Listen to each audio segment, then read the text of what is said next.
evening, everyone, and welcome to this evening's discussion. Tunnerminnerwait and Maulboyheenner, Stories, Connections and Memorials, brought to you by Melbourne Conversations, the City of Melbourne's program of free public talks with support from Fed Square and future leaders. My name is Genevieve Grieves and I'm your host for this evening. I would like to acknowledge that we're meeting on the lands of the Kulin Nations. I want to pay my respects to the ancestors of this country and the elders of this community. We're very lucky to have an elder here tonight, Aunty, to welcome us, and also an elder from across the strait, Aunty Patsy Cameron. Thank you for being with us tonight. I also want to acknowledge the Tunnerminnerwait and Maulboyheenner Commemoration Committee, who fought for many, many years to bring this story to light and for this monument to be erected into the future. I'd like to pay my respects to my elders past and present, elders present here today and elders of different nations that are here today. I'd like to acknowledge the two aunties that are here today and pay my respects to your elders and ancestors. I'm very proud and honoured to be here today. This is part of the traditional country of my grandmother and mother and my ancestors. And my family lived along the Birrong Ma for thousands of years, which is the Yarra River, before they were moved to the mission in Healesville, in Corrandirk Mission. The MCG is one of my traditional ceremonial grounds, and the park near the Children's Hospital is a ceremonial ground of the Kulin Nations, where the 5 tribes came together once a year to do their business. So when I come into Melbourne, I feel like I'm in my backyard, and I absolutely love it. But I love that Melbourne has these conversations. We need to hear stories and we need to know what has happened in our past. And I think now we are feeling safer to be able to tell our stories, and some of them aren't nice, but we can share the stories and work together in healing. And healing is very important. It's important to our community, to our aunties and uncles, and the elders that have suffered over the years and the elders that have passed. So I'd like to ask each and every one of you, while you are here today, to have a yarn to someone that you don't know and share a bit about who you are and where you come from. And the reason I ask that is because I firmly believe if we can understand each other, we can live in harmony. And when we do that, we eradicate racism and stigma. And it's our children that will live in peace. And it doesn't take much for us to get out of our comfort zone to be able to do that. So I'd like to offer you my hand in friendship, and I do that with cultural respect and dignity as a symbol so that we can all walk together. May Bunjil, my creator, surround you all and keep you safe on country. And on behalf of my elders, I say Waminjika, Wurundjeri Balak Gyeman Gundibik, which means welcome to the home of Wurundjeri country.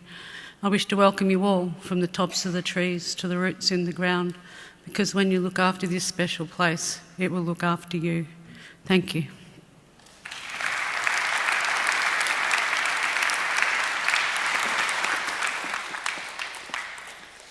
Thank you, Aunty Di, for that beautiful welcome. And it's just what we needed. We needed a bit of cultural grounding for this talk, because they are hard stories that we're going to be hearing tonight. It's not an easy history to tell, and I think it's very important, particularly when we open up for conversation, that we acknowledge that these aren't easy stories, and look after each other and all of that, and show each other respect when we're talking about these hard histories. So a little bit about me. I'm a Worimi woman from mid-North Coast, New South Wales, who's lived in Melbourne for quite a while now, and I currently work as a lecturer at the Australian Indigenous Studies program, University of Melbourne. Most recently, I was a curator on the First Peoples exhibition with Aunty Di and a number of elders from across the state, our First Peoples Yulins group, who gave us many rich stories about connection and continuity and resilience. So if you haven't been down to First Peoples, please go and have a look. You'll learn more about the country that you're on now. And so we are gathered here tonight to talk about some very, very important stories. Part of our shared history in this city, and also a shared history between the colonies of Victoria and Tasmania. They're colonial spaces that are absolutely intertwined. So we have some amazing speakers here tonight who are going to share some of this history and explore how these two Tasmanian men, Tunnerminnerwait and Maulboyheenner, could be memorialised in this urban landscape. And why is this memorialisation important? Because our heritage landscape reflects who we are today. And I walk around this city myself and I see many statues, to John Batman and Faulkner and even Captain Cook. But we have so few monuments to Aboriginal people and to Aboriginal history. We have 525 monuments in Melbourne, and 5 have been related to Indigenous people and stories. So before we begin and invite these speakers up to the stage, I just wanted to let you know that we have 4 speakers. They'll all be talking to you for a little while, and then we'll open up a conversation, so we want you to join in and ask questions. This event is being filmed, so you will end up on YouTube if you do ask a question. And we encourage you to get on Twitter if you like tweeting. Do a bit of Twitter, hello. And the hashtag is #MelbConvo. So Jeff Taylor, who runs this event, is a great Twitterer, so join him, please. We're scheduled to end at 7:30. We may go a bit over, but if you have to leave at 7:30, please feel free to do so. So I want to invite our first speaker up to the stage, Clare Land. And Clare has been absolutely instrumental in pulling together the history and the report that was delivered to the Melbourne City Council about these 2 men and this history. She's a sociologist and a historian who works in community and academic contexts.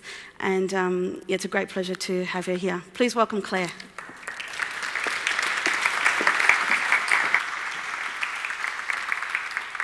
Thank you. And I'd like to acknowledge Aunty Di, Aunty Patsy, Aunty Ellen, Joe Toscano, and Aboriginal people who are present tonight.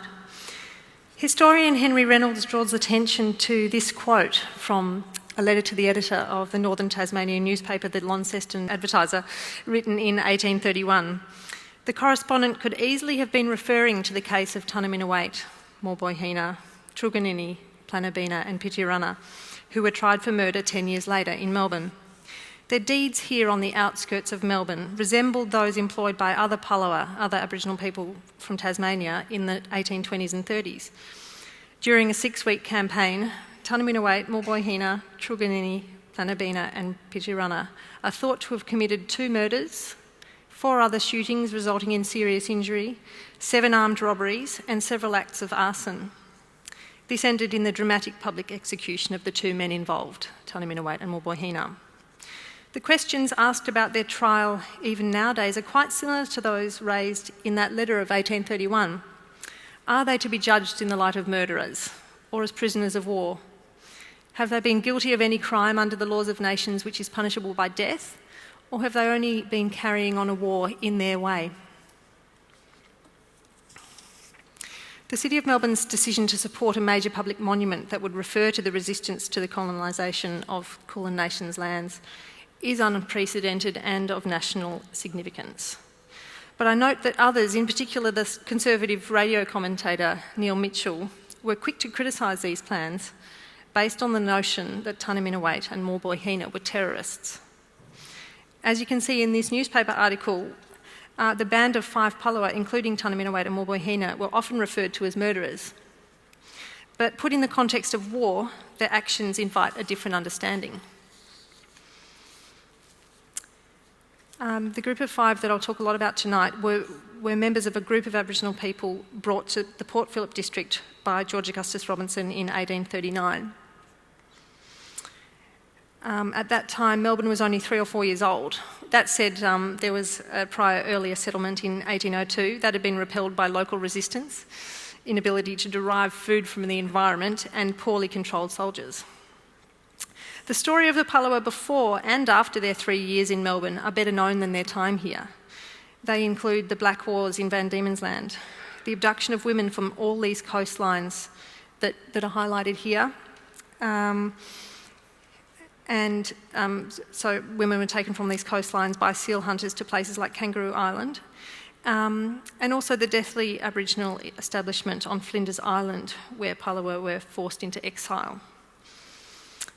The murder of 2 whale hunters for which the band of 5 came to be tried occurred in the Western Port area.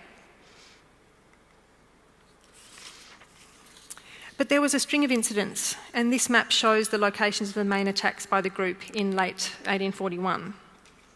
For historians, the central mystery of this case is why. Why did the group of 5 embark on that fateful journey into Western Port? I believe there were many good reasons for the group to leave Melbourne and to burn settlers' huts and take up arms, and to build up a small arsenal, in fact. But there may not have been perfect consensus amongst the group. Each person may have had a range of reasons for setting out on the journey to Dandenong and on to Western Port. It's my opinion that if you were to look at the life histories of each of the Band of Five, you would find plenty to inspire anti-colonial guerrilla warfare and to explain the raids in the Western Port area. Tunnerminnerwait, from the northwest corner of Tasmania, is often identified as the leader of the group. He was incredibly cool under pressure.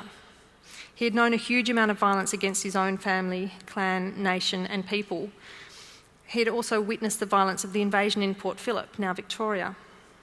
In fact, Tunnerminnerwait accompanied George Augustus Robinson, who was the Chief Protector of Aborigines in Victoria, on an extensive tour of the Western District of Victoria from March to August 1841, immediately prior to forming that group of five that was eventually tried for murder. The aim of that tour of the Western District was to make contact with the Western District Aboriginal people and to investigate the reports of frontier violence besetting the area. This violence was obvious during the tour, and Robinson estimated that the relative death toll was about 40 Aboriginal people for each one white person killed. Maulboyheenner, or Timmy, is depicted in this watercolour by Thomas Bock as having ochred hair and holding a lit firebrand. And Aunty Patsy points out that these trappings were similar to those of Munalagena, the powerful bungala or leader of the clan Maulboyheenner belonged to. Like Tunnerminnerwait, Maulboyheenner also travelled extensively from Melbourne to South Australia and back, moving cattle on a 3-month journey in 1839. Truganini had experienced violence at the hands of seal hunters and had witnessed violence against her family. She'd also had various interactions with whale hunters on Bruny Island in Tasmania in the late 1820s and 1830s. It's easy to imagine that the group of five recognised the whale hunters personally, or recognised them as the kind of visitors who tended to abduct women, and that this was the motive for killing them. Truganini, with other clanswomen, made many trips out of Melbourne between 1839 and 1841. This was much to the embarrassment of George Augustus Robinson, who constantly had to retrieve her and explain himself to the press. Planobeena had lived with sealers under circumstances Aunty Patsy is much better placed than me to discuss. However, after she joined George Augustus Robinson's friendly mission in Tasmania, she and Tunnerminnerwait became a couple. Planobeena was the sister of the formidable resistance fighter Umara, and she had been known to say that she would teach the blackfellow to kill plenty of white men. Knowing this makes it amusing to contemplate the claim that was made during the trial that the women in the group were totally controlled by the men, and this was probably a ploy to have the women spared. And in the case, the assumption that men dominated women in Aboriginal culture was sufficiently deployed by the defence. It fell on eager ears and worked to the benefit of the women. George Augustus Robinson participated in this ploy. The defence counsel for the Band of Five was Redmond Barry, then a young barrister who was later to become a judge and who's best remembered for sentencing Ned Kelly to death. Redmond Barry mounted a number of interesting defences of the group, which pointed to the limits of the jurisdiction of the court and to the unfair makeup of the jury, who he argued should have been made up of peers of the defendants. Needless to say that he didn't get any joy on that, and of course the men were sentenced to death, but the women got off. Pitirunna, I don't have a drawing of Pitirunna from that same period as the other Palawa. And she, in fact, one historian has said that Maitapua Mina, that's another of her names, of whom little is known, constantly resists historians owing to her low visibility in the record. There's a drawing of her, though, in the red hat, which, thanks to Aunty Patsy, I realised and found out about. This is much later. It was made in 1847, but again, it seems she partially resists her capture by the artist. The watercolour depicts Matilda, another of her names, after she had returned to Van Diemen's Land following the eventful time in Melbourne. Mary Ann, who also went to Melbourne and returned, is also depicted in the drawing. The Flinders Island community, including those who returned from Melbourne, went on to write a historic petition, the first ever sent to a British sovereign by Aboriginal people in 1846. So I should just say that the women who were acquitted of murder were sent back, and all the rest of the Aboriginal people still surviving were sent back in 1842. Up until now, I've spoken of a band of 5, but as I say in the report, I think this man, Planobeena, is a vital 6th protagonist in this story. Planobeena was Pitarana's husband, and he disappeared in the Western Port area in May 1840. There's evidence that Truganini and others went out looking for him on several occasions, including in June and July 1840 and in late 1841. Further, there is some evidence that the group of 5 found out that Planobeena had been killed and who might have killed him, and that they then armed themselves and headed south in search for his assailant. They killed the whale hunters as they wandered through the property that the possible assailant lived and worked on, the Cape Patterson coal mine. To me, this suggests that as well as being participants in an anti-colonial guerrilla war, it's possible to read the deeds of the Band of 5 as an upholding of law and justice in relation to Planobeena. As you can see in this extract from the judge's comments, as he sentenced Tunnerminnerwait and Maulboyheenner to death, the sentence had a political purpose. It was to inspire terror. The public execution of Tunnerminnerwait and Maulboyheenner was intended as a terrifying display to discourage local Aboriginal people from continuing their war of resistance. The judge was deliberately using terror as a tactic. To hang Aboriginal people in the context of war had a particular meaning, and it's obvious that they were not simply murderers or simply criminals. And to label them as terrorists is particularly disingenuous when you consider, as you have to, the remarks of the judge on their case. Australia's attitude to the war that originated this country is the key to understanding why there are so few monuments to histories like this one. And that's a matter for discussion later on. But I'd just like to, just in closing right now, I'd just like to acknowledge very special elders up the back, Uncle Larry Walsh, Robbie Thorpe and Robbie Bundle. Thank you.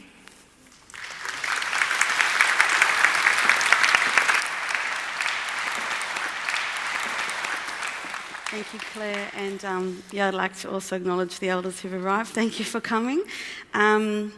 As you can see, it's a very rich and layered history, and you're probably just starting to get a bit of a feel for it, those who don't know this history deeply. I'd encourage you to go to the City of Melbourne website to download the reports. They're available. There's 2 written by Claire, one on this history and one on commemoration in Melbourne. So they're available if you go to the website. So I'd now like to welcome to the stage an elder who's come a long way to share some stories with us tonight, Aunty Patsy Cameron, who's come from Tasmania, from her small coastal village, Tomahawk, on the northeast coast, that's on her country, that looks over the Flinders Island where she grew up. Aunty Patsy is an academic and an author, and she contributes widely to many communities across Tasmania. She is a board member of the Tasmanian Aboriginal Corporation, and she's going to make me say it in language, so bear with me. It's the Melithina Tiakana Warana. I did okay. And she's also the author of a book, Grease and Ochre, which I encourage you to have a look at. Please welcome Aunty Patsy.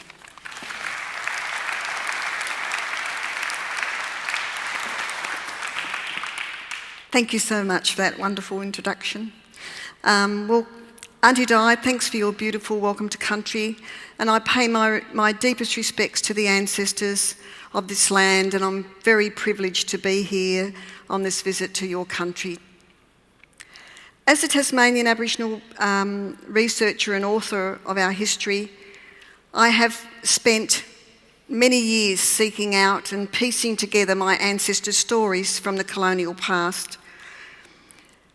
For their voices have remained silent, or at the very least hidden in the margins of written history. So I am extremely pleased that Tunnerminnerwait and Maulboyheenner, or Timmy as I know him, that their stories will now be heard, and that this conversation today will be the beginning of something amazing in a commemorative form that is culturally sensitive and fitting to their memory. Although they began their life journeys in opposite ends of northern Tasmania, from different nations, they practiced diverse cultural traditions. They spoke different languages. Tunnerminnerwait and Maulboyheenner, or Timmy, had many common experiences.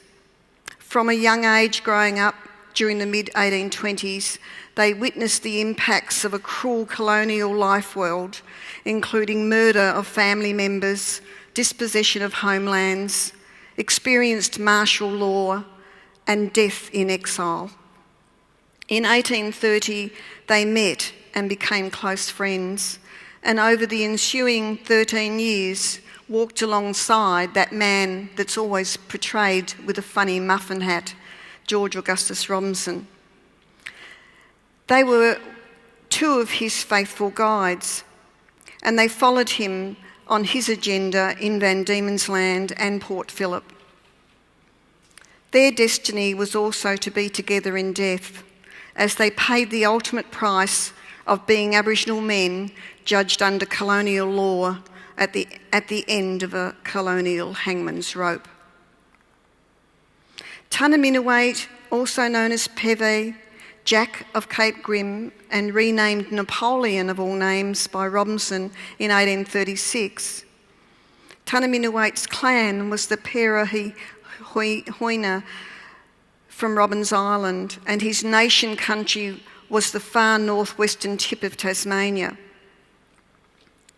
Today we can visit places where Tunnerminnerwait's people lived, including ancient engravings of geometric designs that you can see on your right, on these rocky outcrops along the coastline, and also that beautiful mountain that you can see, Planobeena, which is one of our sacred sites, is the most incredible, beautiful mountain that flows out to sea.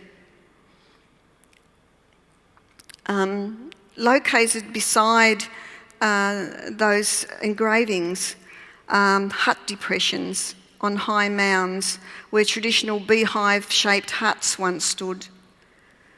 Tunnerminnerwait's people ceremonially cremated their dead on elaborate wooden platforms, and they believed in the existence of an afterlife. In fact, just where I'm sitting, in the 1960s, excavation archaeology found some little burial pits that had cremated remains, and with those cremated remains were the foot bones of the hawk, and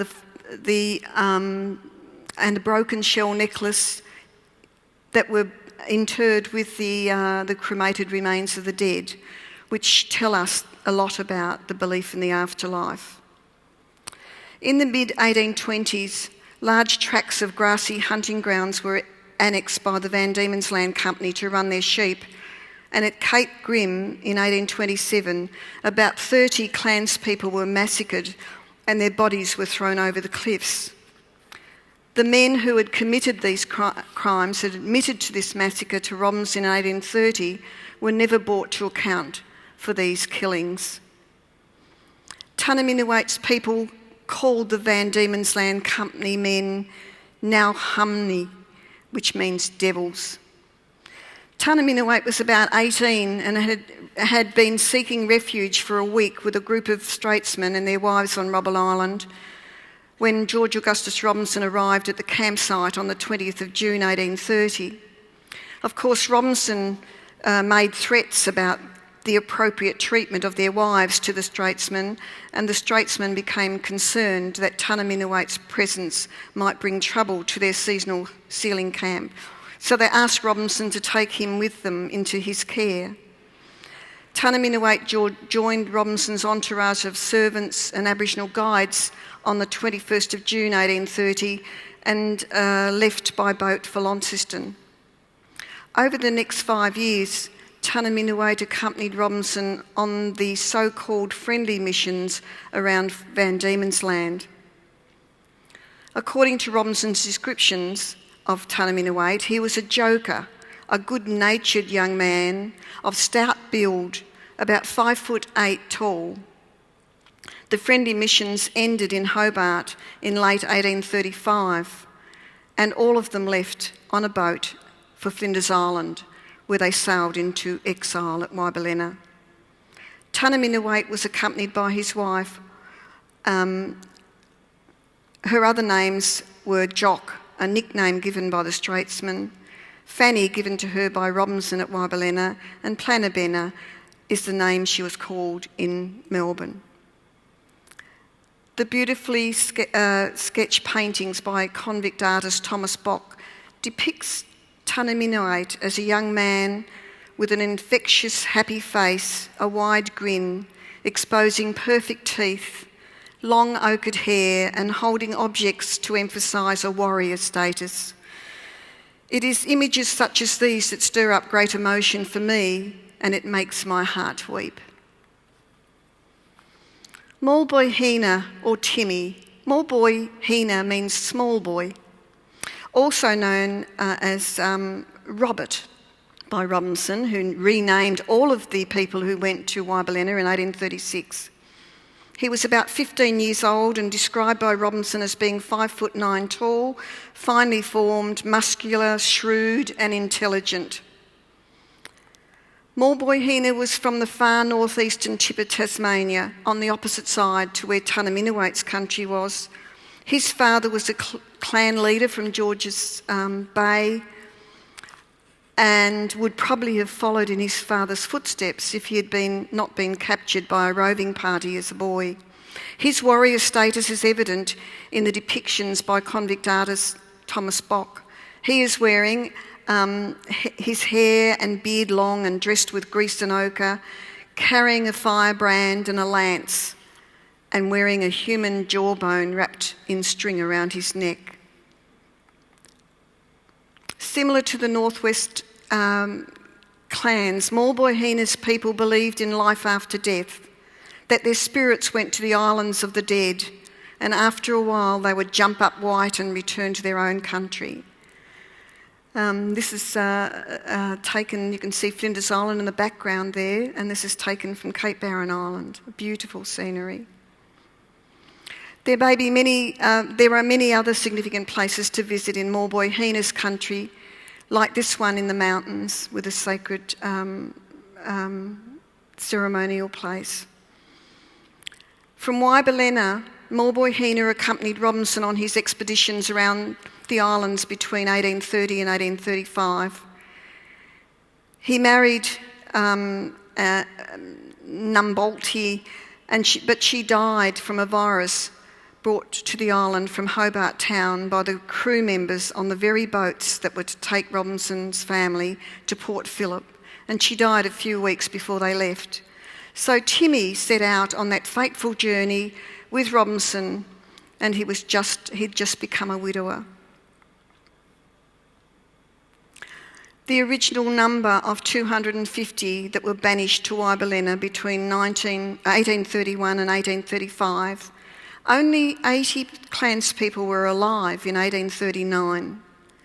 Many were old and frail, which makes me think that the journey to Port Phillip in late 1839 may have been considered by those who were chosen as the family to go with Robinson as a reprieve from death in exile at Maulboyheenner.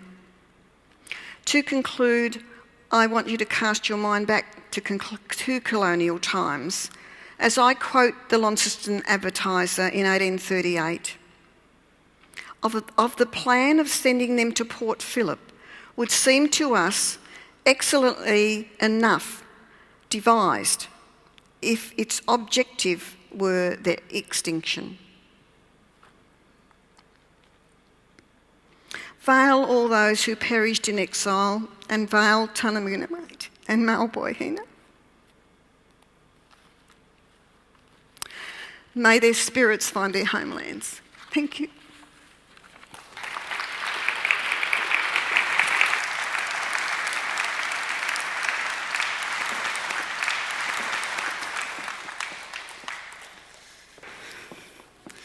Thank you, Aunty Patsy. That was so beautiful.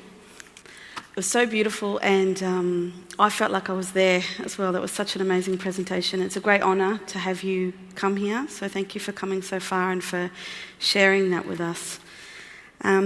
Our next speaker is Dr. James Boyce, who's also travelled from Tasmania to be with us today, and we're very lucky to have him because he's in the last throes of writing a book about original sin, which will be coming out very soon. So we're looking forward to that, and thank you for coming to share with us tonight.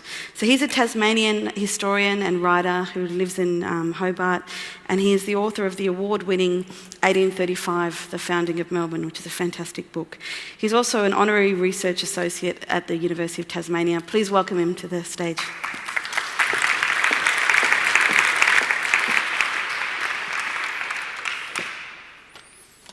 Thanks, Jen, and thank you all for coming, and thanks for having me. And I just wanted to do a special acknowledgement also to the elders and to the committee members and to the city councillors and everybody else who've worked to keep this memory alive and who've been gathering over the last 8 or 9 years, I understand, the commemoration to remember on the day of the hanging, and that hard work of remembering. And I know what a struggle that can be, and I just salute you and thank you. And we all in Tasmania, aren't we? It's very grateful also that for your work of remembering. To understand how it was that the first people to be hung in Melbourne were Tasmanian Aborigines, the first thing to remember is that Bass Strait was not in the 1830s and 40s a barrier between Melbourne and Van Diemen's Land. It was a highway. In the age of sea travel, Melbourne was much closer to Tasmania than Sydney. And the Port Phillip area and the southern coast of Australia generally was colonised mainly from Tasmania. And because Sydney is now a much larger place than Tasmania, and most Australian history does have a Sydney-centric bent, that fact tends to be forgotten. You're here in Victoria, you're an extension of the Vandemonian frontier. That was the colonisation of the two places needs to be thought of as one. And you need to know too, another thing that some of our Sydney-centric history tends to forget is that in the 1830s, Tasmania was undergoing a boom. Now, I know there hasn't been one since 1840, but there was one in the 1830s. It was the happening place. It was, if you go back to 1830, it's got a larger sheep population than New South Wales. It's attracting more immigrants than New South Wales. It never gets as big as New South Wales, but it does have 1/3 of the European population in 1830. So it's a large place of colonisation. And the colonisation of the southern coast from Van Diemen's Land of New Holland, as it was then called, the mainland of Australia, was done in two waves. There was an unofficial wave, the wave of the sealers, the whalers, the vagabonds who colonised, and then from 1835, the pastoral occupation and the very extraordinarily rapid seizure of the land. So we just need to go back. If we understand why these Tasmanian Aborigines ended up here, we just need to go back to Van Diemen's Land, or as Tasmania was called, and we need to know that after Tasmania too had official and unofficial colonisation. Places like Bruny Island, where Truganini had come from, they were, even before official colonisation began in 1803, they'd had the whalers, they'd had explorers. Her people were very experienced at dealing with Europeans long before even 1803. So we're not talking about novice Aborigines here. We're talking about some people pretty experienced in cross-cultural contact and everything that came with it. And initially, the settlement of Tasmania, there was always an aspect of violence, but compared with other parts of the Australian frontier, it was relatively peaceful in the first 2 decades, so there'd been quite a bit of cross-cultural contact. The war really got going in a serious way in the mid-1820s, when the form of colonisation changed and it became a land grab around sheep, and the grasslands, the main hunting grounds, were seized by a new class of British settler who were after exclusive possession of the land. And from the mid-1820s, accelerating the late 1820s to the early 1830s, we have the best documented frontier conflict in Australia. And it's the best documented because it wasn't just a policing operation, as so many of the other frontier conflicts were described around Australia. This was actually a government coordinated war. It was described as war by the Lieutenant Governor in dispatches. It was discussed as such in the press.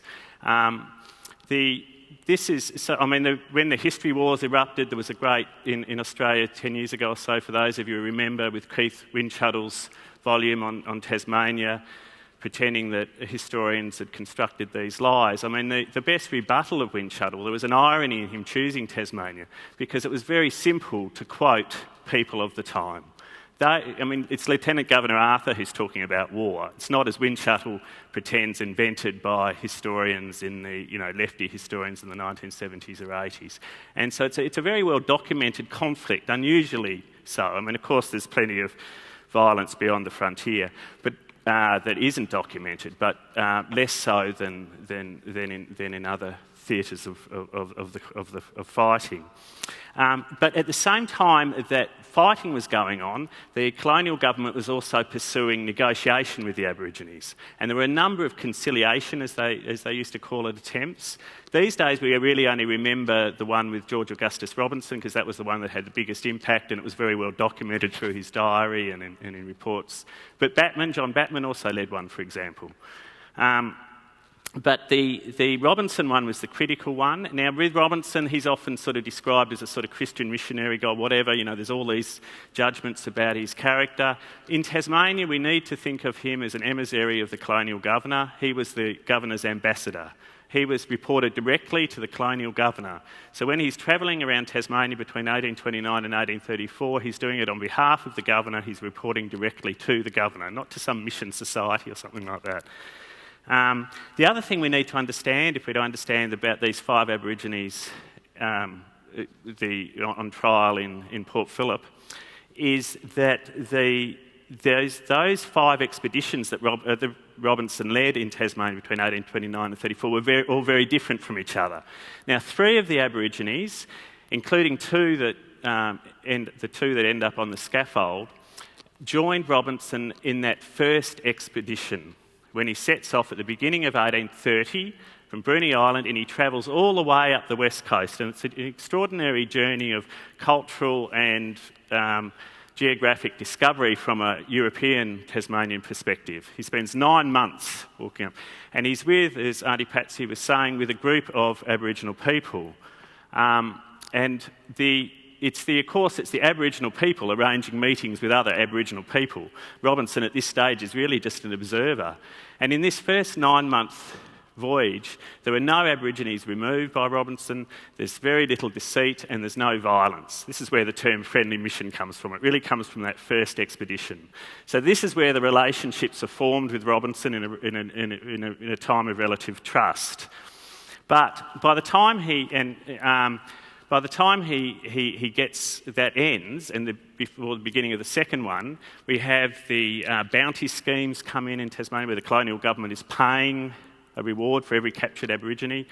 And at the end of 1830, we have the famous Black Line, which is the largest military operation conducted by a colonial government against Aboriginal people, where all the able-bodied European population are conscripted in this line to sweep through Tasmania and try and round up the surviving population. Now, it's often presented as a failure, and it was in one sense, in that very few Aborigines are captured, but what it does do is create a totally different context for negotiations. Suddenly the Aborigines are ready to negotiate. And you can imagine, after this enormous display of force, they can see, especially in the settled districts, the survivors can see that it's time to negotiate.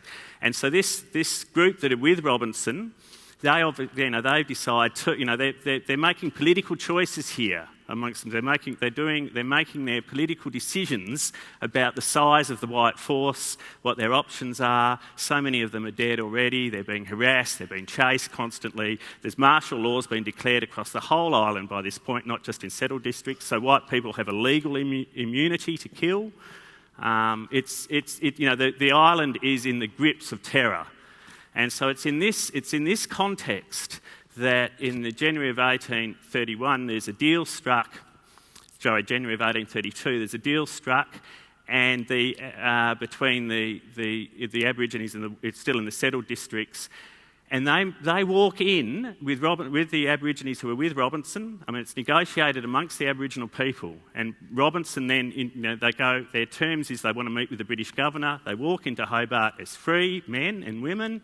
They meet with Governor Arthur, and the terms of this agreement are that they remove to Flinders Island. They go there as free people, not as prisoners, but they're expecting their removal to be temporary. They're expected to come back to their country, and it's really quite clear from Robinson's diary. I think this is still debated, but there's very little doubt left that they were expecting to return. That they understood they'd reached an agreement with Robinson, with the British governor via Robinson. But then after that, the great mystery is, even though the violence almost stops, we have the colonial government decides to pursue a policy of total removal, have no Aborigines left in Tasmania at all is their goal. And they promise Robinson a bonus if he gets every single last one. And then we have this terribly tragic episode in Tasmanian history where Robinson moves into the west coast and the northwest coast and pursues through betrayal and by force the removal of people beyond the settled districts. These are people where the British aren't even living. And there's the Macquarie Harbour Penal Station, which is about to be closed anyway. The Van Diemen's Land Company is finding that the west coast is not suitable for sheep, it's too wet. So the British are actually pulling back. The fighting is not going over. This terribly tragic moment when we pursue a total removal. And now the Aborigines that we're dealing with today are still part of Robinson's party. They're still involved. There's plenty of evidence from Robinson's diaries that that their cooperation is becoming very complex and ambiguous, and that he can't, he's not always trusting them, but it becomes a very complicated and messy and tragic story. But what it seems to have happened is that for them, they no longer had any choice. A lot of their family and community have already been removed to Flinders Island, so they're trying. And Robinson's telling them that the agreement with him will only be honoured when they all go. So they're still expecting, if they can complete this and they'll all be on Flinders, then they'll be allowed back to country. That is still their understanding. And so finally, to cut that tragic story short, is that what these people witnessed, especially Tunnerminnerwait, where, because he was from the northwest, he saw his people detained in Macquarie Harbour by Robinson. Macquarie Harbour Penal Station, which I'm sure you've all heard of. These people were detained there. These were holding stations before they were moved to Flinders. Lots and lots of them died at Macquarie Harbour. Lots died at Hunter Island, another detention centre where they were held.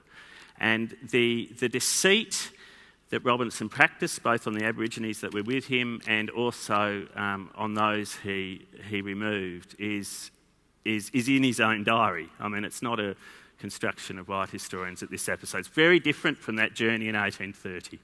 So this is the history of these people. Robinson then delays they're all removed to Flinders Island. Robinson spends the next 3 years. He doesn't go to Flinders. He's supposed to go to Flinders Island himself to take over the Aboriginal camp. He delays it, and the reason he delays it is he's trying to get the governor to allow the Aborigines to return to Van Diemen's Land. Governor Arthur refuses, and there's these frantic negotiations and meetings between Robinson and Arthur before Arthur's recalled to London.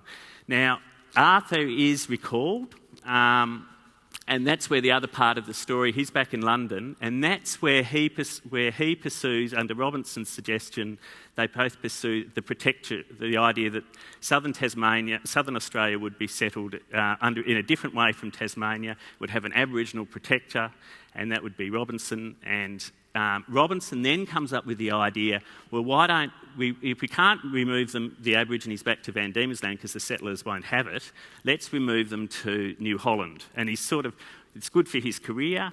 It's good for his sort of philanthropic interests. He's going to have he's going to use them to sort of civilise the mainland Aborigines.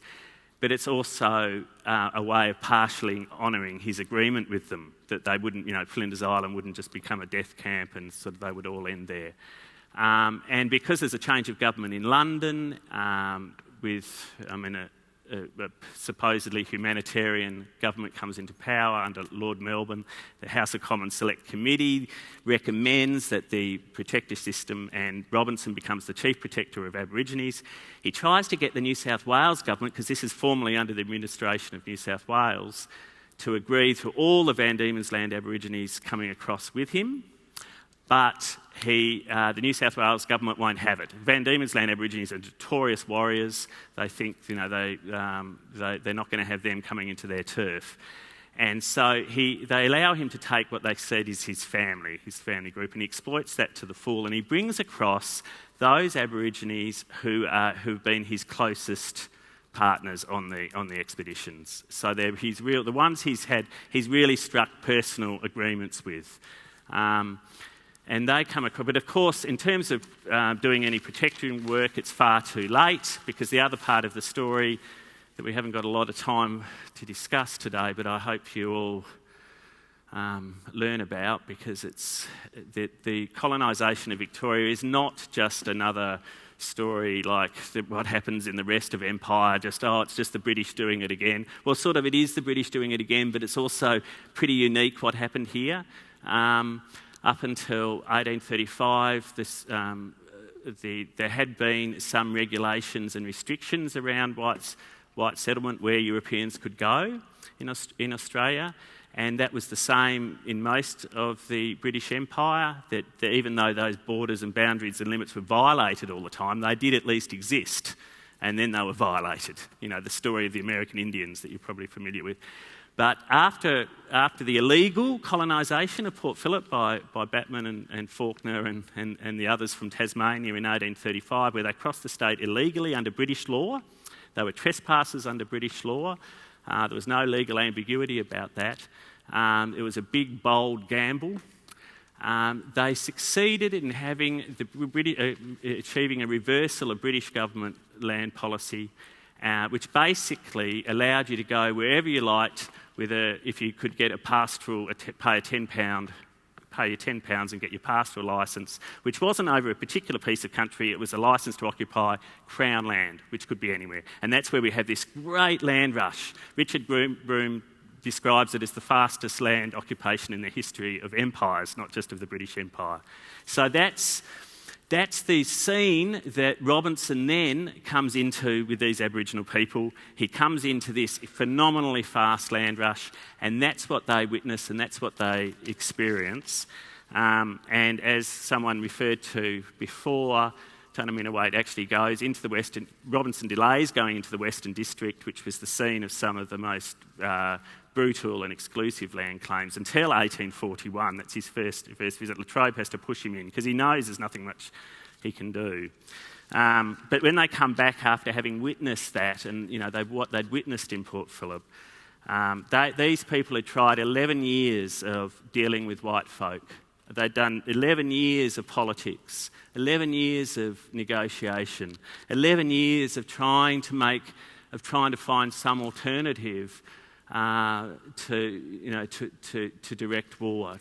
11 years of trying to make something work out of this mess that they lived in, and this level of suffering and tragedy they'd witnessed.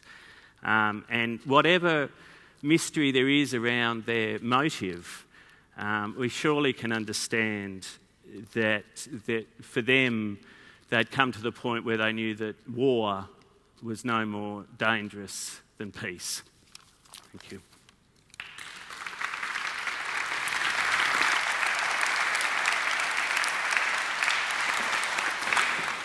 I think James is saying no to a lot of things lately because he's so busy with this book and writing and about to launch it very soon. But he said this is the only thing he's really said yes to because he thinks it's such an important conversation to be having and one that he wanted to participate in. So thank you, James, for coming and sharing complex history in a little tiny bit of time.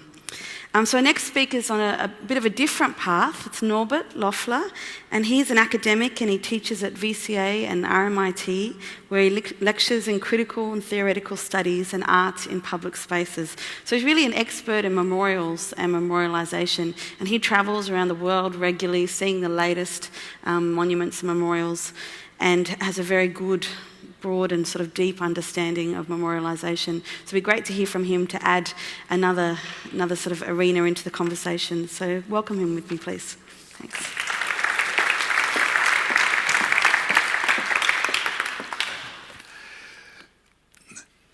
It's about the symbolic occupation of the public sphere.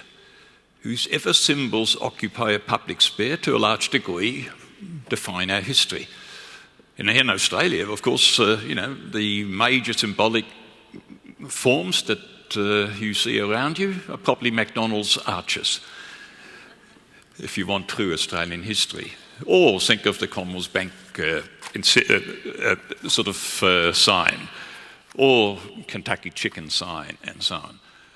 Notice what you don't get here in Melbourne and a lot of other cities is a broader view of history, because the public sphere has largely been occupied by commercial signs, by business, and in part by governments. And in fact, that has become more so in recent decades, that even less any other kind of history is visible. So you've got more the entertainment culture and a commercial entertainment culture that defines our landscape. Think of the car race about to happen, or White Nights, or similar sort of events, or the endless events of Melbourne week by week. Well, what I want to deal with is how this has been increasingly contested, not just in this city, but in many other cities around the world. And it's been contested because obviously it needs to be contested because people's actual lives and histories are being marginalised or made invisible. That one gets this sort of weird notion that we only live in a sort of perpetual now, that there's seemingly very little other history there. And from the stories you heard this evening, you can see there is something very important there, and something very important that so few people know about. And more so, I keep asking my students year by year, the stories you've just heard, where can you see them in Melbourne? Can you find any sort of key symbolic points, markers, memory sites? Very hard to find them. You really have to sort of make a search. Well, that kind of reality has, as I suggested, been challenged. One of the things that's happened, and I'm going to speak in part from an artistic point of view, has been the democratisation of history. In fact, instead of a history, we're increasingly talking about many histories.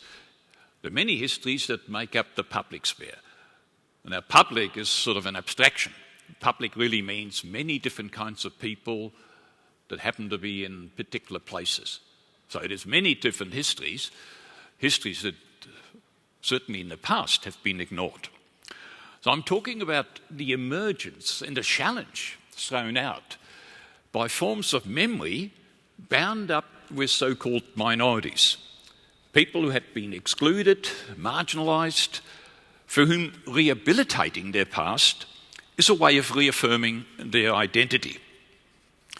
So instead of the traditional exclusivist history, the traditional dominant history, which is unitary, singular to a large degree, based on national, religious and political values, something else has happened.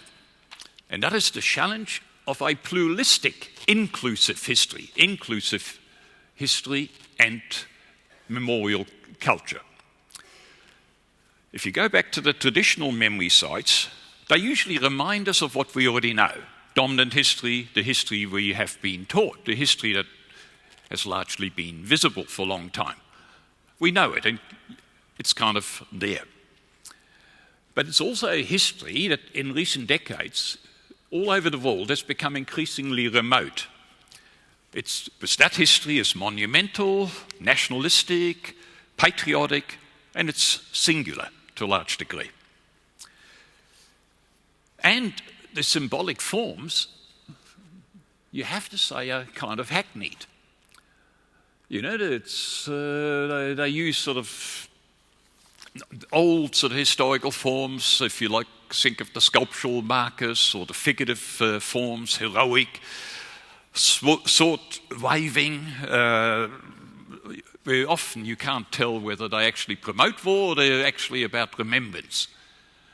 But certainly they're very singular and exclusive in their way. But if you look at the new memorial forms in their variety, they are not there to remind us what we already know. They're about things we don't know, things that have been forgotten, have been repressed, or we've never learnt. Now, why the change? What has brought the change on? And you can see the change from the 1960s, particularly.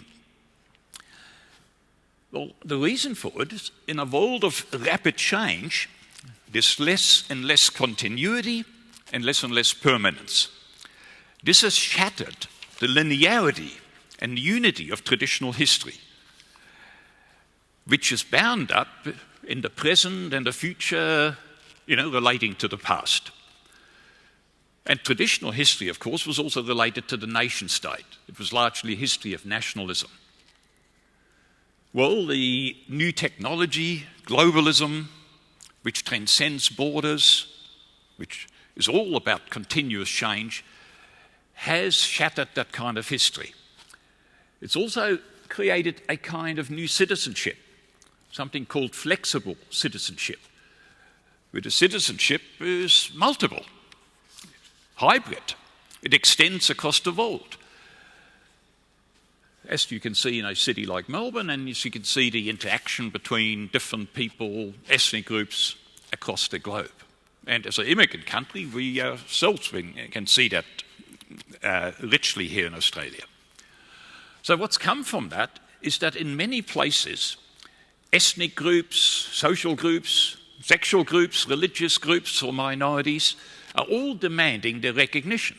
And look in recent years, the women's history of Australia, the gay history of Australia, the history of Australia, the Greek Australians, the Italian Australians.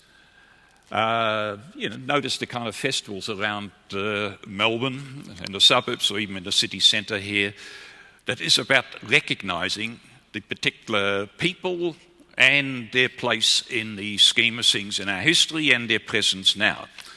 And of course, it's an affirmation of identity for them. Also, if you think of post-colonialism, in many former colonies, countries are recreating themselves on the basis of old history and also the new kind of history, the new kind of country they can be.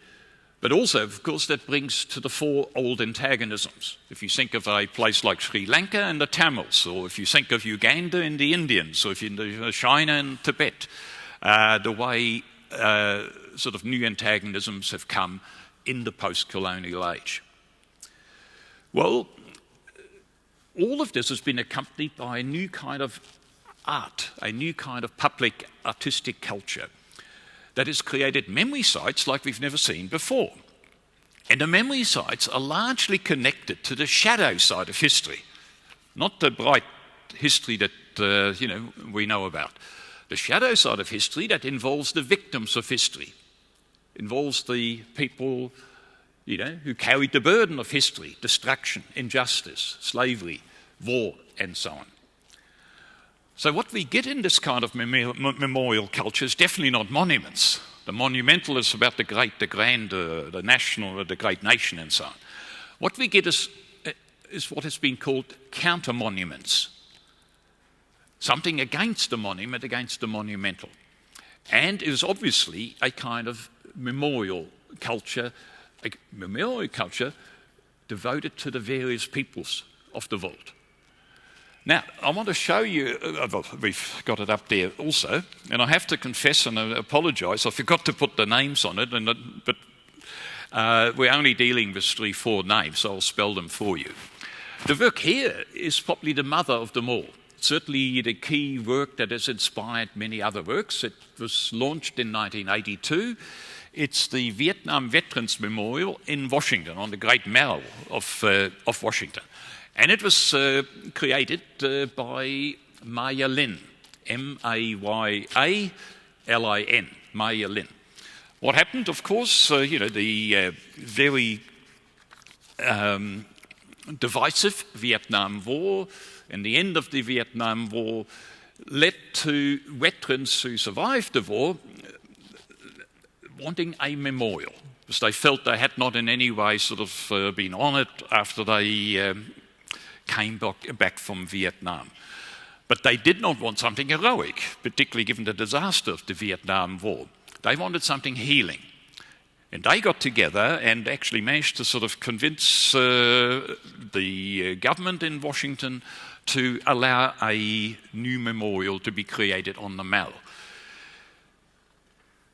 And they paid for it themselves. The government didn't even have to pay. They had an open competition. There were over 1,000 entries in the competition, each entry numbered. And a supposedly expert jury chose the one entry. They all were convinced this is exactly what we want. And then they looked up under the number who the applicant actually was, and discovered it was a 21-year-old student at Yale University, an architecture student, and a woman, and somebody from an Asian background. And already, given the United States, there were certain problems. And more problems that came with the election of the Reagan government. But despite all of that, the Commission, because of the endeavour of the Committee of Veterans, went ahead. And the work was finally finished and opened in 1982. It's attracted well over 50 million people by now. It's the great site of memory in Washington. It causes incredible emotional reactions when you actually see it. What you have here is something that I can illustrate to you a little bit more. It's like an open book, where you, as you can see, it's a sunk area, there's the turf area, and then where the vector is, the two wings, like an open book, you have a depression. So you enter from either point along the path, from left or right, and then as you go down, the wall, the black wall, is high and high. At the midpoint, at the spine, the wall is 10 foot high. At the beginning, it's very low. So you literally go down to a pathway to the deepest point, and on the wall, a black marble wall, reflective, are 58,000 plus names of the military that died in Vietnam, both soldiers, nurses, and so on. What you have is nothing patriotic, nothing nationalistic, nothing heroic.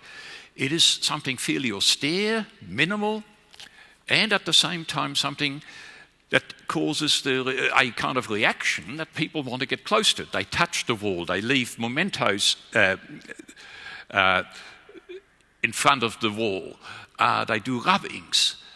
There's an extraordinary kind of emotional touch that comes from the work. It's not a distant monument that you look at, but it's something that is truly memorializing.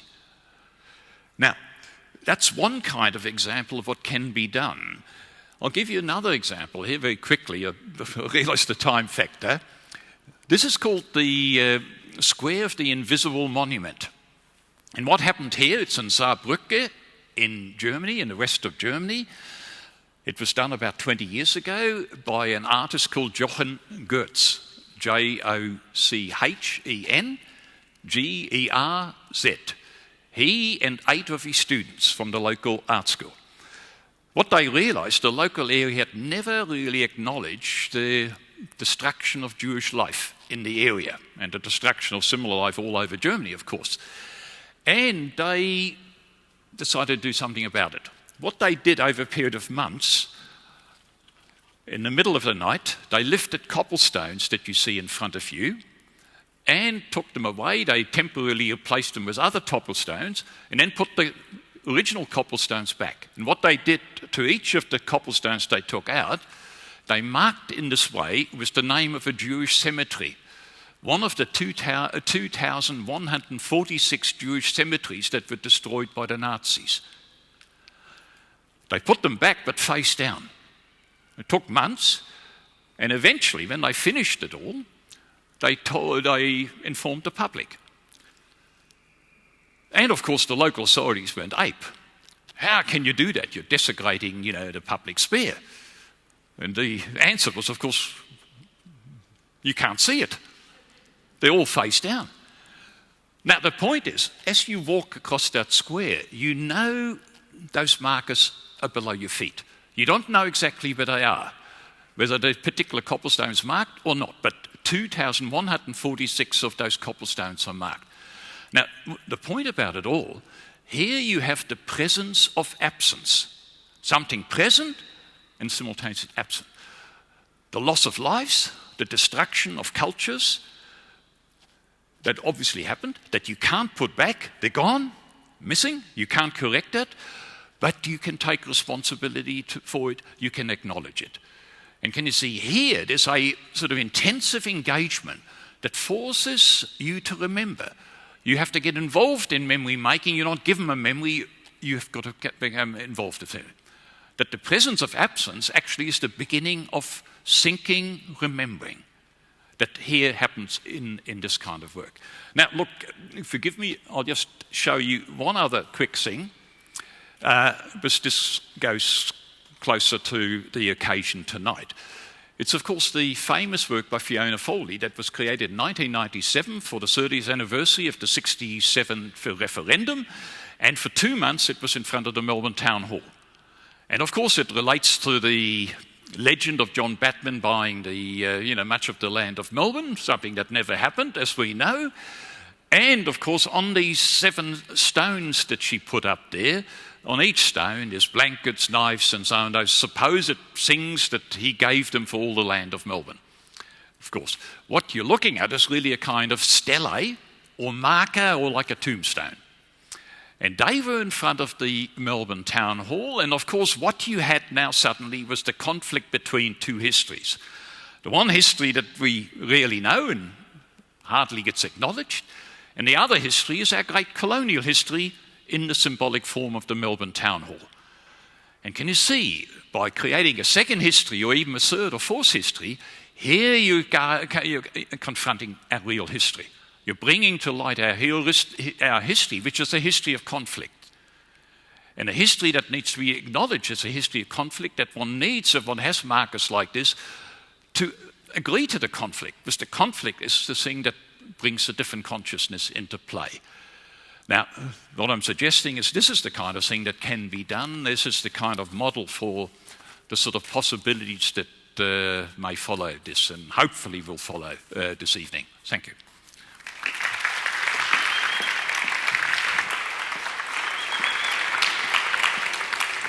So I wish we had more time, but we don't. I was very interested in that last example that Norbert gave, Lie the Land, because that was actually something that started out the front of the Melbourne Town Hall, but actually got moved. It was a temporary intervention, not a permanent one. And so now it's at the lower level of Melbourne Museum and not as clear as it was when it was on Swanston Street. So it's interesting that when you've got these sort of counter memorials and these interventions, they're often temporary and they're not of a permanent nature at all. So I guess one of the sort of questions I'm interested in as well is what form would a memorial like this take? It's obviously a very complex history, a very layered history. We struggled today to get through a lot of that material because it's so rich. What would it look like, a memorial of this kind? It's a big question. Well, could I just say that a group of experts has had a look at this, yourself included, and has set out a kind of philosophical kind of approach, including new monuments that you've talked about. And perhaps the idea would be to commission artists And they might be Tasmanian Aboriginal artists to come up with something, because I don't know. I don't think anyone, I couldn't suggest what it would look like. But yeah. And if Patsy, did you want to say Yes, I just wanted to, the slides that I showed you to depict images that come from Tunnerminnerwait and Maulboyheenner's countries. I think we've got practising artists today that do amazing artwork. We're using the petroglyphs, and then we've got those symbols, those amazing symbols that Bock painted with both of the men holding those firebrands. And I've seen a firebrand actually bronzed over, and it's an amazing symbol of strength, because that's what I want us to focus on. I want us to focus on the human side of our men as warriors, as men that I want them to be depicted with strength, and I want them honoured rather than to dwell on the hanging. I think to tell the story is very important, but any memorialisation should be depicting those men as beautiful, young, strong, healthy Tasmanians who came here as family and lost their lives here. I think, so I think there are lots of artists who we could call upon, given that we've got a template. We've got a question over here.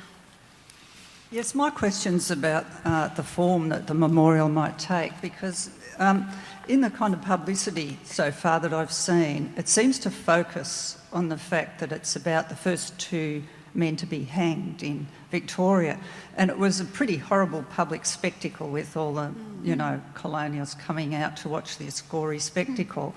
And it concerned me that the memorial should be more about them being freedom fighters rather than, this spectacle of, which I think is kind of how it might be perceived from outside. And also, there were 3 women as part of that group of freedom fighters, and I'm concerned that they might be left out and minimalised in the, in the conception, because the 2 men were the ones who were hanged and killed, but there were many, thousands of women killed and raped in the wars that happened. So I guess my question is, can the women somehow be included in the memorial? Well, obviously, there's more than just the 3. There are others that were here as well. So the whole family, if that was part of it. I have problems with this notion of freedom fighters, this term. I have problems with that. I have problems with these terms, resistance fighters. I mean, they were resisting, absolutely, for 10 years. The resistance in Tasmania was... But I do have a problem with that term. I saw it on The Age on the front page, and I just, have problems with that. Thank you for your question. We've got one up the back here. As a Melburnian, I'm not aware of any monuments to Aborigines or Aboriginal culture apart from the big eagles at the hotel and at the football ground. But I must say, every time I see them, I think of Aboriginal Melbourne, and I would really like to see strong, positive memorials here, memorials that Aboriginal people can really relate to, but will also educate white or non-Indigenous Melburnians. So, Tunnerminnerwait is great. I mean, he looks wonderful. He had this amazing history. But I think the place for a memorial for him is in Dieman, or Tasmania, not in Melbourne, because it will always be subverted into the first man hanged, and that gives Aboriginal people a sort of victim kind of monument, and it gives non-Indigenous Melburnians a sort of see what you shits did, to Aboriginal people. I'd really like to see something that reflects the Aborigines from this region in Melbourne as the first Aboriginal monument, and Tunnerminnerwait and the others in Tasmania, because they were Tasmanian Aborigines and their history is is very much there. That raises a lot Can of I make a questions. point? Yeah. Look, with respect, and I acknowledge the sentiments and whatever, I'd be very wary about doing exactly something like that. Not talking about the principle, the form. For example, sort of if you end up with sort of heroic-looking statues or dismal-looking victims, it seems to me you're doing it all over again to these figures. Notice one of the things that happened with sort of that statuesque sort of heroic sort of history that one's had. You get the heroic and the monumental that comes out of it. Or one of the things that happened after World War II, when some of the earliest sort of memorials to the Jewish people that had been murdered were created, you have sort of, these sort of expressionistic, sort of tortured-looking figures in a sort of semi-abstracted way. When I see them, I shiver each time it seems to be somebody's been tortured all over again, but on a permanent basis forever. If it's a bronze or stonework or whatever. This is why I would sit.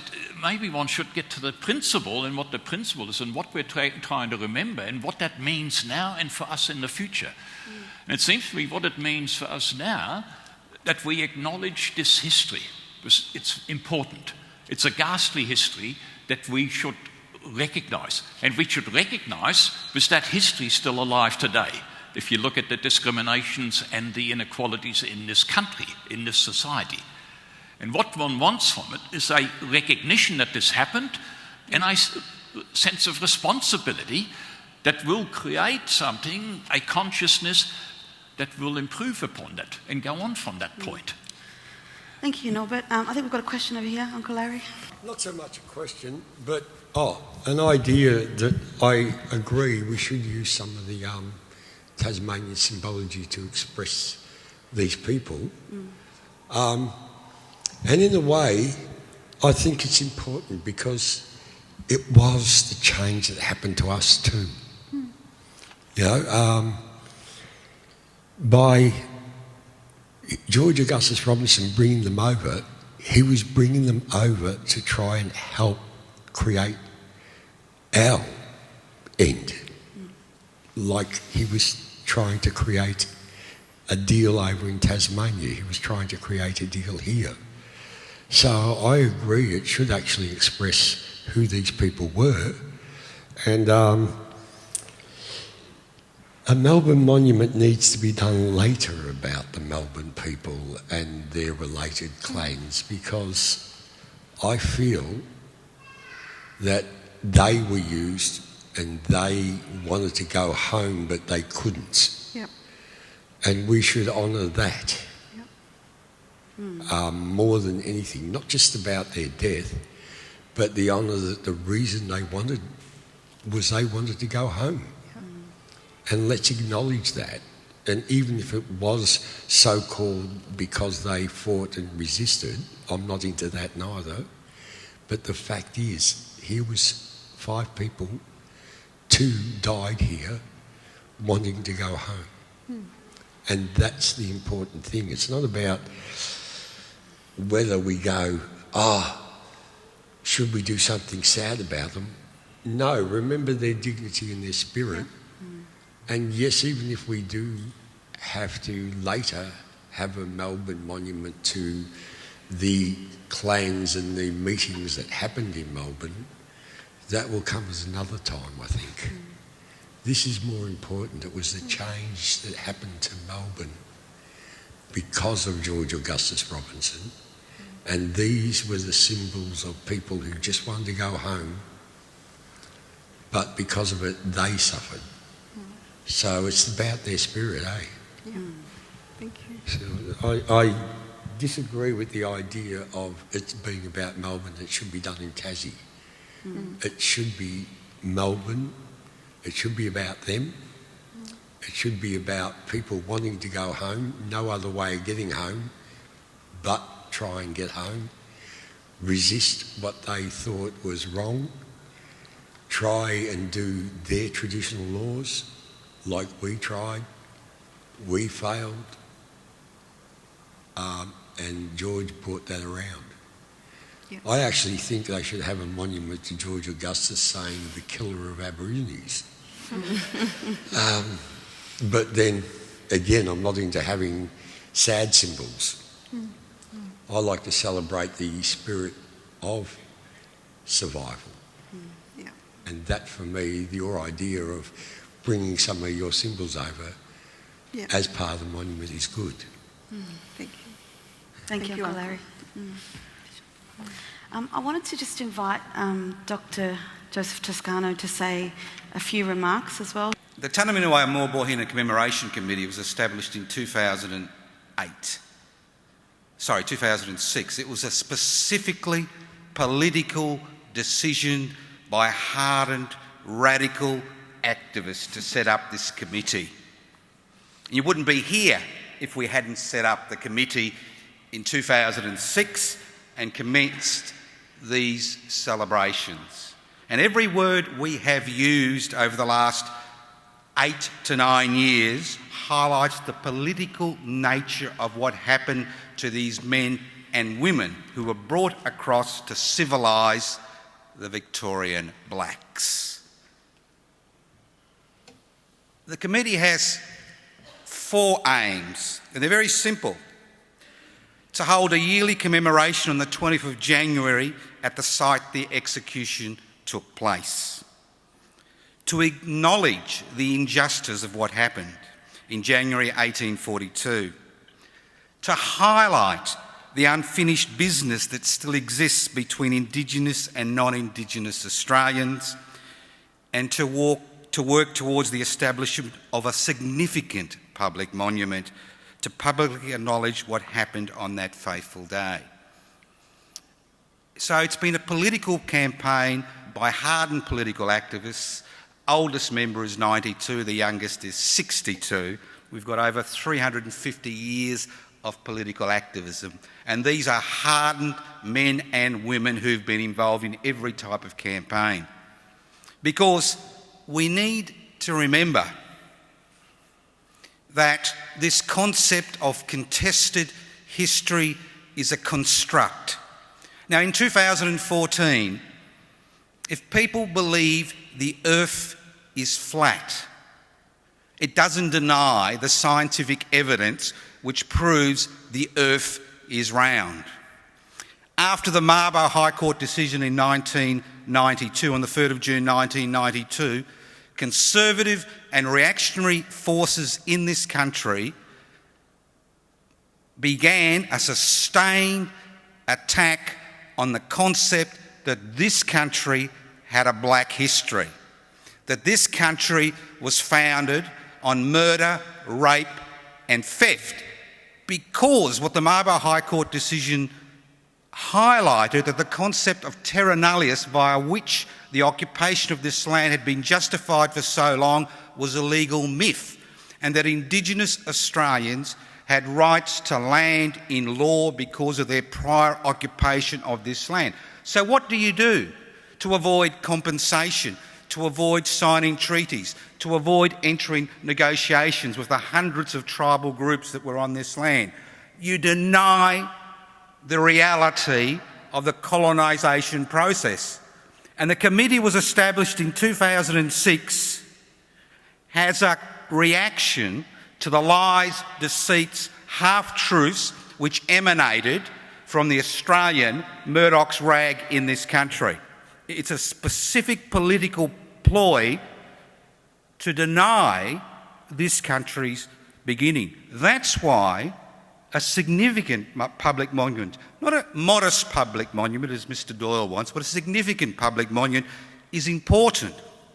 Because what we'd like to see is the area from Victoria Parade down to Swanson Street, which is it's a little arterial road, grassed. We'd like to see a national competition to look at the concept of a memorial.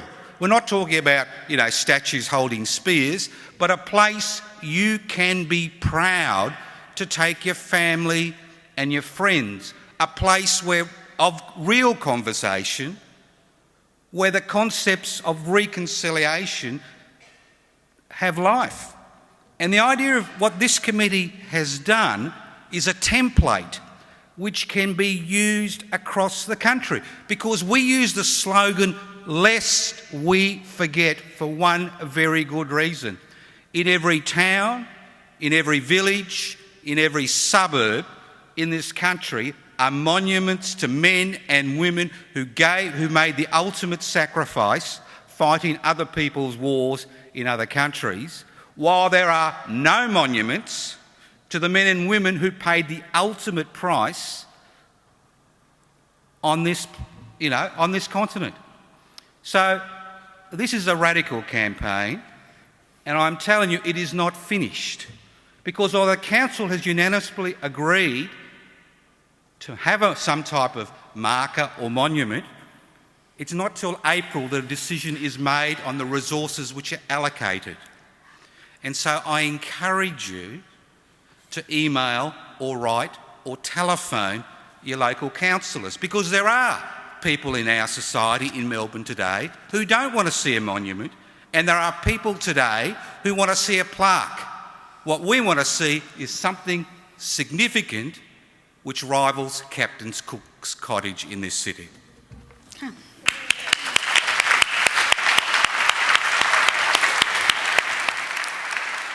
So I want to say that this is Melbourne's history. It was the first public hanging here. It does need to be recognised as that fact. And Tunnerminnerwait and Maulboyheenner need to be recognised as Tasmanian Aboriginals, but also for human beings that were hung in public and that were celebrated. 5,000 people came to watch them, out of only 20,000 people living in Victoria then. 5,000 people came and celebrated and watched their hanging. And Melburnians, whatever you want to call yourselves, need to know that. And you can't just have dream time at the G once a year and pretend Aboriginals are happy and that, that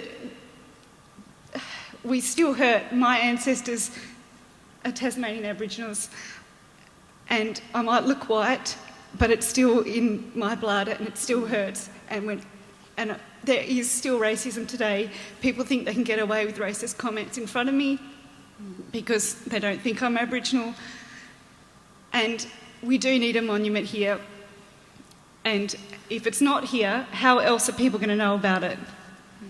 Unless you, like you said, search for these things, you're not going to know. It needs to be in your face, and people need to be told, and you should feel uncomfortable because it is a horrible past. And we do need to talk about it, and if we don't, then it does create that the divide gets bigger, and we need to have more conversations. Thank you for sharing that with us. Thank you. So I just want to close by asking the panel if they'd like to make any sort of final responses. There's been a lot talked about tonight and a lot of conversation. There's a lot more conversation I think that needs to happen around this. And we've just got one more person from the audience who's going to say something first. It's amazing. it was actually Dr. Joe Toscano that alerted me to this information, and I just started researching it about 2 years ago, and just to write a play. And this panel's been amazing, especially Mr. Man in the middle there with the red shirt. I forgot your name, I'm sorry. you shed a lot of history to me today as well, as Aunty Patsy, obviously. But the one thing I have a thing with, and I said this years ago to that guy, John Fane, if he's listening, hi John Fane. But years ago, I said I have an issue when people say frontier wars, because if you think about what that means to Aboriginal and Torres Strait Islander people, a frontier war, what does that mean? Who's dictating where the frontier is? You think about it. It means that the white man advances into the darkness of the jungle, and that's the frontier. So where are we in all that? Where are we? Where are we? Are we in the jungle? Aren't we already on the other side of the frontier? Isn't this our country? So I have an issue that I think you all should think about in the future of these discourses, to use the term, because they're the terms that Wind Shuttle loves. So be careful of those terms, because they're not terms that equate us as human beings. So just be careful of that. But I love the panel. Thank you.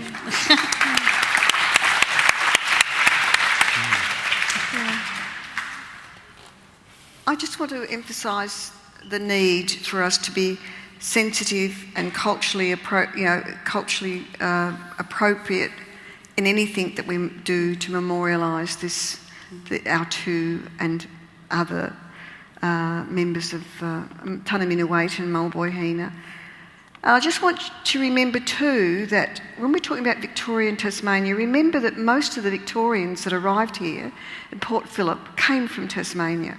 They came with the same way of thinking and consideration, that they'd considered our people in Tasmania for 3 decades to be brutes and crows. And I just want to quote something to you from Gary Owen, who said, "Their execution was eagerly looked for by the thousands of people who felt a morbid curiosity to witness the departure of the wretches out of the world." And we need to make that right. We need to make it right that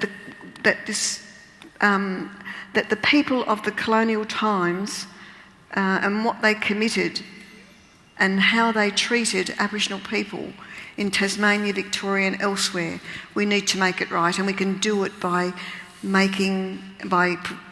memorising or memorialising our two men and others as human beings and strong, culturally full of culture. That's what I want to say. I think we have to try and honour them in death, and deal with what the colonials were thinking of in a memorial that honours them.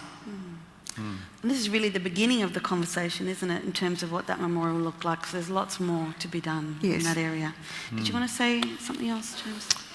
Oh, I've got a lot to think about myself. And probably if we could carry on talking, we'd have a lot more to think about. But only that maybe even that idea that it's Melbourne or Tasmania, maybe even that's a little bit false. Maybe there is, I don't know if it would be possible, but the idea of, and I know, and that point about using the word frontier is, that's so much from a white historian point of view, where there was it's a really point well made. But from a white historian point of view, the two are so connected. And if it's possible to involve, for Melbourne City Council to do this jointly with, reach out to one of the Tasmanian City Councils, and maybe there could be some collaboration. And the benefit of that, it could show the level of complex interaction of that whole colonisation story and the impacts on Aboriginal people. And we know from the whole story, the unofficial colonisation, and Patsy's work, done with the sealers, and there's so many Tasmanian Aboriginal people who are on the Port Phillip coast and, in the islands was such a meeting place, across. And, so perhaps some sort of collaborative project in that way would have the potential of bringing out some of those links that we were actually all deeply interconnected. And while the British Empire came with such appalling suffering and consequences that, we're remembering in this, it also created this meeting, this where all these different worlds met. And this place here was one of those most profound points of meeting, with all the suffering, but everything else that came with that. So I don't know if there's possible. That sounds like a wonderful idea. If it's possible to reach out across the strait. It's only an hour flight. And I've certainly learnt a lot about that history and the connections that I didn't know about. I didn't know how entangled we actually were. Claire, did you want to offer something? Thank you. I think this is going to be an exciting thing. It needs to be a significant monument because there is so much involved in this history, and politically because there hasn't been any justice around land in Victoria a little bit in Tassie, but it's an unfinished business, and there's been no kind of break with the past. It's just a continuity, really, from the past. That, it's going to be a pretty tricky job. So there's going to need to be a very clever artist or group of artists that comes up with an idea that could possibly address that history, plus to suggest a way that justice could be realised in the future. So I'm going to be very excited to see what happens. Yes, obviously something should be done, but I'm a bit wary of sort of,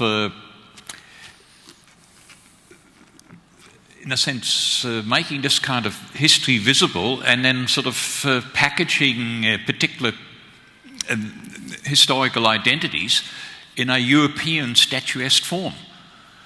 That the Aboriginal culture never had a part, never sort of practiced. There's one of the things that's happened. If you look at, say, Bruce Armstrong's sort of work at the Bunjil piece at Wurundjeri Drive, it's a towering monument, something that could have come out of the Roman Empire. And the particular artist, who does not have an Aboriginal background and kind of arbitrarily appropriated a particular symbolic form, has turned it into a sort of imperial eagle form that is there sort of, metres up in the sky. And I'd be very wary of whatever's going to come from this, taking that kind of form. It's, almost a new kind of colonialism. So one has to be very careful what the form of this is, what we're actually trying to convey with a work like this. The last thing one needs either to turn these two historical figures into victims or into heroes or into warriors. It seems it's not quite what should be acknowledged and what should be known. It seems that we've got a tragic history. That history should be known, understood, because that history is still part of the fabric of our society and the divisions in our society today. And whatever comes from it should somehow address that point, not just turn one or two isolated figures suddenly into, sort of monuments. The idea of a monument, think about it. What is a monument? What is a memorial? They're totally different things. Yeah, this is the beginning of a conversation, isn't it? It's a huge issue with so many different facets, and I think a lot of what's been raised tonight, though, is so interesting, and hopefully makes us think a little bit more about the memorial landscape we have in Melbourne and what the absences are. This is one of the absences, but there are many other absences, as has been mentioned. I hope this conversation continues, and I hope that we get an opportunity to keep talking about this. But I want to thank you all very warmly for joining us and being a part of tonight, and also our panel. We've had visitors come from a long way to join in, and also to Dr. Toscano for contributing as well. So thank you all for coming.